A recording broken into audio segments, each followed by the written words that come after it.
ফিলিস্তিন মিটতেছে কি কইরা? খলিল তো এখানে ঘুমানো, ওয়াদিয়ে খলিল। একদিকে খলিল ঘুমাইতেছে, একদিকে মুসা কালিম ঘুমাইতেছে। বেশি দূরে না, দুইজনের মধ্যে দূরত্ব বেশি লম্বা না। যান আপনি দেখে আসেন, আমি তো দেখে আসছি, আপনি দেখে আসেন। মধ্যখানে 70 জন নবী ঘুমাইতেছে, চিহ্নিত।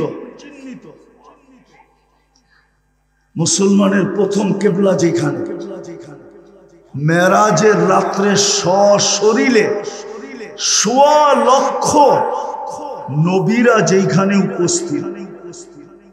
মেরাজের রাত্রে বাইতুল মুকাদ্দাসে 1.25 লক্ষ নবীদের সম্মেলন ছিল সশরীরে। নাইলে আমাদের নবীজি ইমামতি করলেন কি করে? নামাজ তো পড়াইলেন, বক্তৃতা তো দিলেন, সবার কাছ থেকে বিদায় নিয়ে তো আরশে গেলেন। ওইটা মাটির সাথে মিশে তো মিশে কি করে?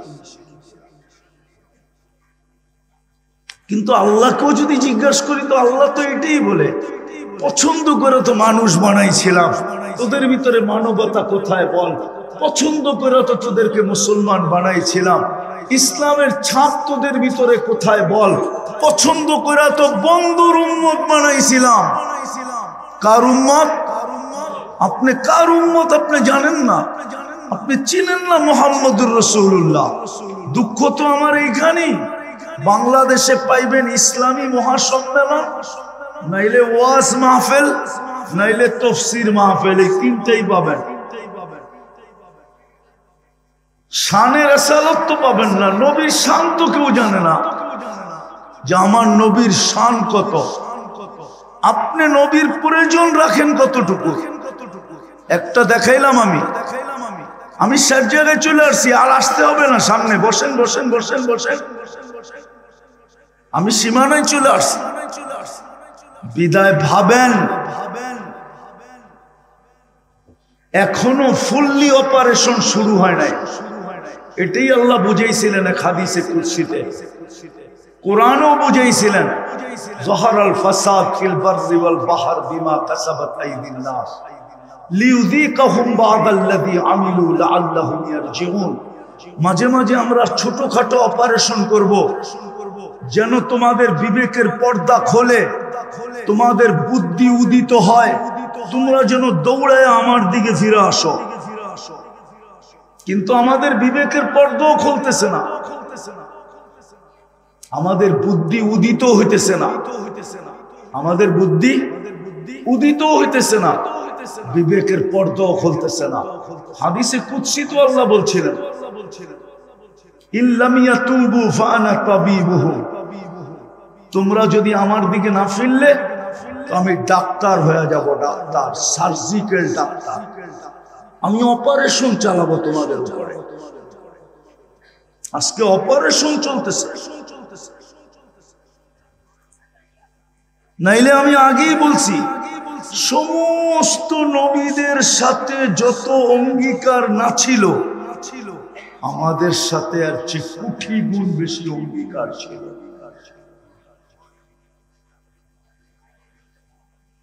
কোটি গুণ অঙ্গীকার আমাদের সাথে ছিল, ওয়াদা ছিল, অঙ্গীকার ছিল। আর কি শব্দ পাবো বাংলায় খুঁজে পাই না, সবকিছু আমাদের সাথে ছিল। কেননা আমাদের পরে তো কোনো উম্মত নাই। ভান্ডার রাখবেন তো রাখবেন কার জন্য? আমাদের নবীজির পরে তো নবী নাই, তাহলে আল্লাহ নিজের ভান্ডার রাখবেন তো রাখবেন কার জন্য বলেন? কি সর্বশেষ যে খায় সে তো পাতিল নিয়েই বসে, ঠিক না? সবার শেষে কে খায়? মা, ঠিক না? তো মা কিনিয়া বসে, তো জামাই যদি শাশুড়ি জিজ্ঞাসা করে, আম্মা আপনি তো দেখি পাতিল লয়ে বইছেন, তো শাশুড়ি হাসতে হাসতে বলে, বাবা তোমার ঘরে খাওয়ায়া এখন আর যা বাচ্চে আমি একটু কাঁচায় কুচায় খাই। আল্লাহ তো পুরো সবকিছু আমাদেরকে উঠায় দিলেন। কিন্তু তাকাইলে তো দেখা যায় আমাদের সবচেয়ে বেশি দুরবস্থা। এই দুরবস্থা তো 313 জন যখন ছিল তখনও ছিল না, যখন গায়ে কাপড় ছিল না তখনও ছিল না, যখন পেটে ভাত ছিল না তখনও ছিল না, যখন পায়ে জুতা ছিল না তখনও ছিল না, যখন মাথা গোচার ঠাই ছিল না তখনও ছিল। আজকে কেন দুরবস্থা? একজন ধরলে 18 কোটির গলা টিপা ধরতে চায়। ইসকন কয়জন ধরছে? একজন, ঠিক না? আপনি তো 18 কোটি অবরুদ্ধ না? অবরুদ্ধ না, 18 কোটির গলা চেপা ধরতে চাইতেছে, বুঝাইতে চাইতেছে একটাই মানুষ, 18 কোটি এটি মানুষ না, এটি সব আগাছা।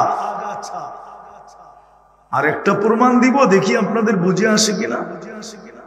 বাংলাদেশের সুপ্রিম কোর্টের ল হইল কোন কুকুরকে আপনি আগের মতো ইনজেকশন দিয়ে মারতে পারবেন না। আগে সিটি কর্পোরেশন ছোটবেলা দেখতাম রাত্রে আসতো, কুকুরকে ইনজেকশন দিয়ে উঠায় উঠায় নিয়ে যেত।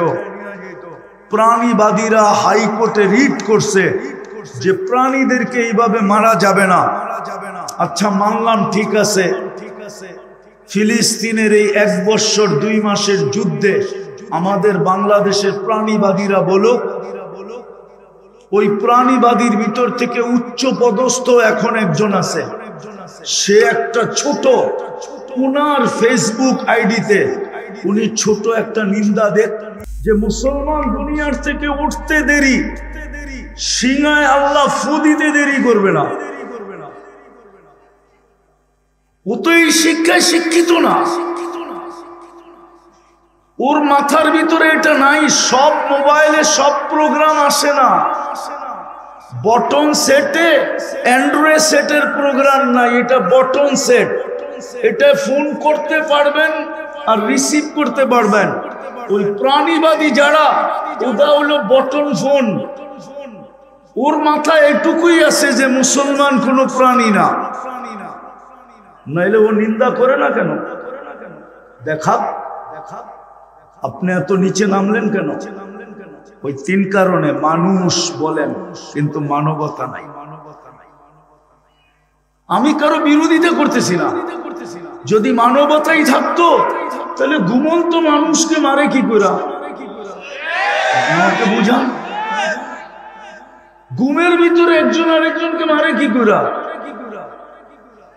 মানবতা যদি থাকে তাহলে প্রতিবেশীর কারণে প্রতিবেশী অতিষ্ঠ হয় কি করে? আজকে কত প্রতিবেশী তো আছে, প্রতিবেশীর থেকে অতিষ্ঠ হয়ে জায়গা বেচা চলে গেছে। নাই এই এলাকায়, নাই নুরবাগে, চিনেন না? তাহলে আমার লোকে চলেন, আমি 2-4টা চিনায় দিব আপনাদেরকে। আমি এখানে থাকি না, তারপর আপনাদেরকে আমি চিনায় দিব যে প্রতিবেশীর কারণে অতিষ্ঠ হয়ে জায়গা বিক্রি করে চলে গেছে। ও মানুষ কি করে? মুসলমান ইসলামের ছাপ নাই, উম্মত নবীর আদর্শ নাই, কোরআন দিলেন ছুঁয়া দেখে না, নিজের ঘর দিলেন 90% ঘরে আইসা দেখে না। এটা কার ঘর? আল্লাহরে যদি জিজ্ঞাসা, কোন উম্মতকে তো ঘর দিলেন না, আপনাকে তো ঘর দিয়া দিলেন। আল্লাহকে যদি আমি জিজ্ঞাসা করি, ঘর তো আমাদেরকে দিয়া দিলেন, আপনি কই থাকেন? তো আল্লাহ বলে, তুই কি কোরআন পড়িস না? আনা মাআকুম আইনা মা কুনতুম, আমি তো তোদের সাথেই থাকি, তোরা যেখানে যাস আমি তোদের সাথে সাথে থাকি। ঘর তো তোদেরকেই দিয়া দিলাম, ওই ঘর খালি পড়া থাকে, ওই ঘর খালি পড়া থাকে। খালি না, খালি পড়া থাকে না, ঘর সারাদিন খালি পড়া থাকে, মারামারি করে তালিম লয়া। মনে হয় বোঝেন না? মারামারি করে কি লয়া? মারামারি করে কি লয়া? বয়ান লয়া। অথচ সারাদিন ঘর খালি পড়ে থাকে। লানত আমাদের জিন্দেগির উপরে। এখনো যে বেঁচে আছি শুধু মুহাম্মদুর রাসূলুল্লাহর কারণে বেঁচে আছি। জিজ্ঞাসা করে ফেলছিলেন, অতীতে তাকায়া দেখতেছি সব উম্মতকে সমূলে ধ্বংস করে দিচ্ছেন, আমার উম্মতকেও ধ্বংস করবেন?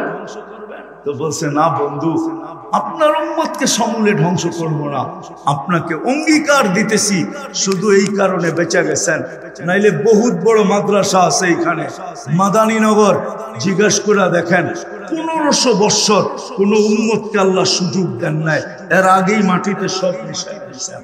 1500 বছর হয়ে গেছে, আপনাকে আমাকে সুযোগই দিয়া যেতেছেন, বিদায় আসেন, আজকে তওবা করেন। তওবা করবেন?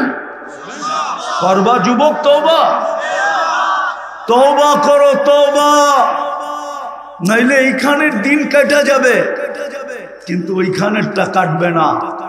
কবরে যাওয়ার পরে যখন জিজ্ঞাসা করবে, ওই দিন জবাব মুখ দিয়ে আসবে না।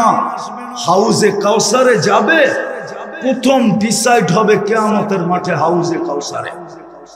প্রথম সিদ্ধান্ত হবে এটা কোন দিকে যাবে, ডাইনে না বামে, জান্নাত না জাহান্নাম। হাউজে কাউসারে ডিসাইড হবে, যার মুখে হাউজে কাউসার লাগবে এটা অবধারিত, এটা জান্নাতে যাবে, যেই কোনো ভাবে হোক যাবে।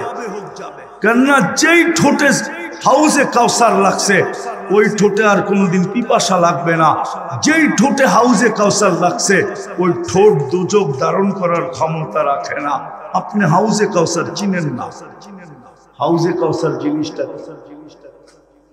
এই জন্যই তো একদলকে আল্লাহ রসুল হাউজে কাউসারে বলবে, সুখান সুখান লিমান গাইয়ারা বাদ, যাও দূরে সরো, তোমাদের জন্য হাউজে কাউসার না। তোমাদের ঠোঁটে হাউজে কাউসার লাগা মানে তোমরা জান্নাতি, তোমরা হাউজে কাউসারের উপযুক্ত না, সরো। তোমরা আমার চোখের পানির ইজ্জত রাখো নাই, সময় তো নাই, আমরা নবীর চোখের পানির ইজ্জত রাখি নাই। 23 বছর কাঁদছেন, দুনিয়ার থেকে যাওয়ার সময় কাঁদতে কাঁদতে গেছেন, আরো সে যে আমাদেরকে বলেন নাই, এখনো কবরে কাঁদতেছেন। আবুল সামরকান্দি লেখছেন রহমতুল্লাহি আলাই, নবীজি কবর থেকে উঠবে, ওহুয়া ইয়াবকি ওয়া ইয়াকুল, কাঁদতে কাঁদতে উঠবে আর বলতে বলতে উঠবে, জিবরিল আমার উম্মত কুল, ময়দান তো খালি। কিয়ামতের মাঠে চিৎকার দিবেন, 1.25 লক্ষ নবী রসুল শুধু নফসি নফসি বলবে, না মা না বাবা, না ভাই না বোন, না স্ত্রী না সন্তান, শুধু নফসি নফসি বলবে। আর আমাদের নবীজি উম্মতি উম্মতি বলবে। আমরা ওনার ইজ্জত রাখি না। বিদায় আসেন, এখনো সুযোগ আছে। একটা হাতিয়ার আমাদের হাতে এখনো আছে, সেটা হলো যদি আল্লাহর কাছে সরি বলার মতো বলতে পারে, তওবা করার মতো করতে পারে, নাহলে কিচ্ছু নাই আমাদের কাছে। এই দাড়ি, এই টুপি, এই জুব্বা আর এই সুব্বা, এই পাগড়ি আর এই সাগরি, দুনিয়ার বহুত কওম আছে আল্লাহ মানে না পাগড়ি পরে, দুনিয়ার বহুত কওম আছে আল্লাহ মানে না দাড়ি রাখে, দুনিয়ার বহুত কওম আছে আল্লাহ মানে না কিন্তু জুব্বা পরে। আমার সাথে চলেন, আমি দেখায় দিব আপনাদের। আমাদের হাতে একটাই হাতিয়ার আছে, তওবা। কি কি করবেন? তওবা। কে কে করবেন দেখি? পাক্কা? তাইলে বইলা দেন, আল্লাহ অতীত থেকে তওবা করলাম, নামান। আর ডেলি 2 বার তওবা করেন, ঘুমানোর সময় এই কথা মনে করা যে হয়তো আর ঘুমের থেকে উঠবো না। যদি উঠলেন সকালে, সকালে তওবা করেন এটা ভাইবা যে হয়তো সূর্য আর ডুবতে দেখবো না। ডেলি 2 বেলা তওবা করেন, পারবেন? পারবেন মনের থেকে? হ্যাঁ, আর নারাজ না করি আল্লাহকে। যুবক, তোমাদের পায়ে হাত রাখি, আর নারাজ করো, আর নারাজ করো না।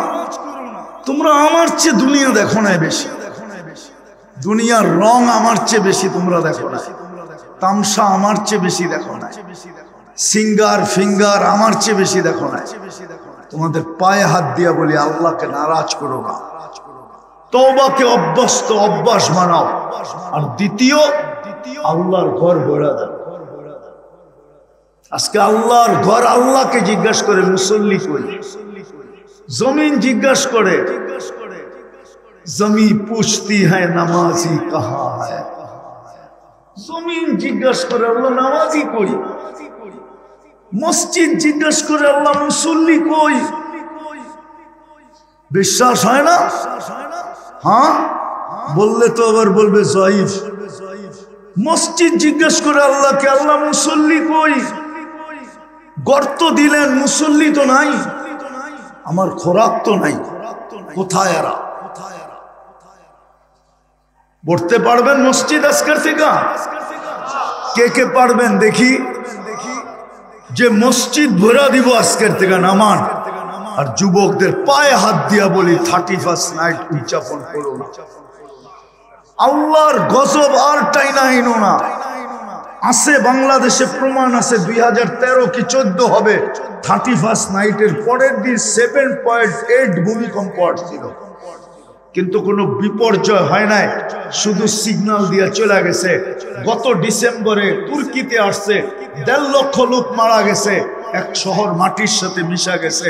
তোমাদের পায়ে হাত দিয়া বলি 31st নাইট উদযাপন করো না, আল্লাহকে আর নারাজ করো না।